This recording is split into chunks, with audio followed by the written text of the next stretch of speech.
ఇప్పుడే జీ5 app download చేయండి. చూడండి మీ ఫేవరెట్ టీవీ షోస్ ఎప్పుడైనా ఎక్కడైనా. అన్ని ఏర్పాట్లు చేసుకొని కాసేపట్లో పెళ్లి జరగబోతుంటే జరిగితే కదా అంటావేంటమ్మా? అక్కడ ఆ ప్రశాంత్ వాళ్ళ నాన్న పెదనాన్నతో నిజం చెప్పేస్తానంటుంటే వద్దని వాళ్ళ అమ్మ ఒకటే గొడవ పడుతుంది.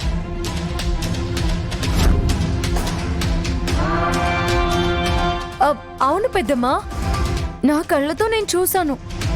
ఆ మాట చెప్పాలని నిన్ను తీసుకొచ్చాను. నువ్వు చెప్పేది నిజమేనా? నిజం పెద్దమ్మా. ఏం జరిగింది, ప్రశాంత్ ఏం చేశాడనేది పెద్దనాన్నకి చెప్పేస్తానని వాళ్ళ నాన్న అంటుంటే వద్దని వాళ్ళ అమ్మ బ్రతిమాలుతోంది.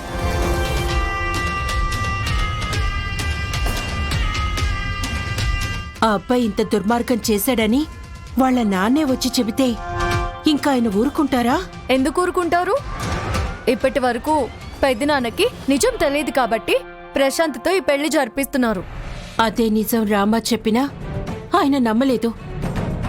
ఇప్పుడు వాళ్ళ నాన్న చెబితే నమ్ముతారా? పెద్దమ్మా, కన్న తండ్రి చెప్తుంటే నమ్మకుండా ఎలా ఉంటారు పెద్దమ్మా?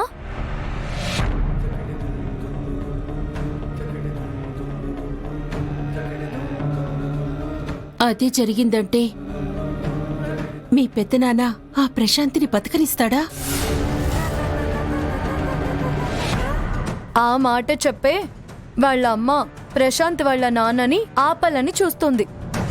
ఆయన మాత్రం నేను చెప్పేదే అంటున్నారు.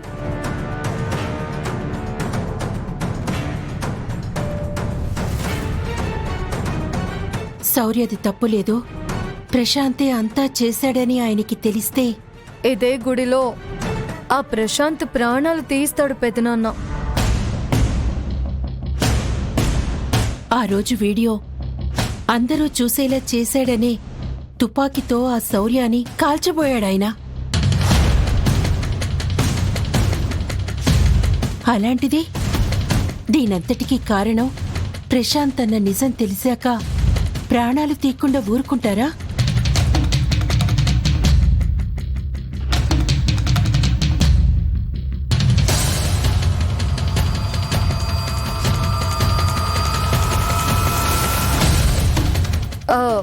పెళ్లి చూడాలనుకున్నాం కానీ ఆ ప్రశాంత్ చావు చూడాల్సి వచ్చేలా ఉంది.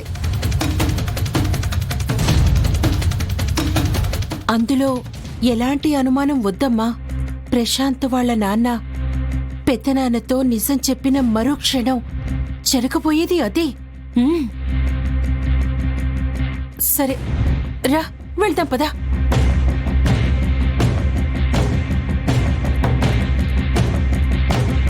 మా నాన్న నిజం చెప్తానని అమ్మతో గొడవ పడుతున్నాడా? కష్టపడి ప్లాన్ చేసి రామలక్ష్మితో పెళ్లి వరకు తీసుకొస్తే నా ప్లాన్ మా నాన్న చెడగొడతాడా? నా ప్రాణాలు తీయించాలని చూస్తాడా? చెప్తాను.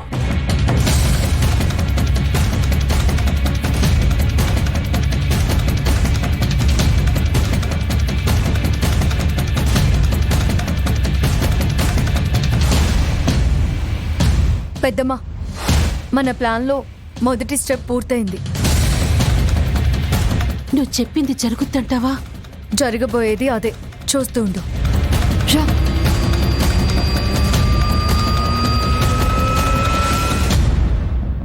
జీ5 యాప్ డౌన్లోడ్ చేసి అన్ని ఎపిసోడ్స్ పూర్తి ఉచితంగా చూడండి.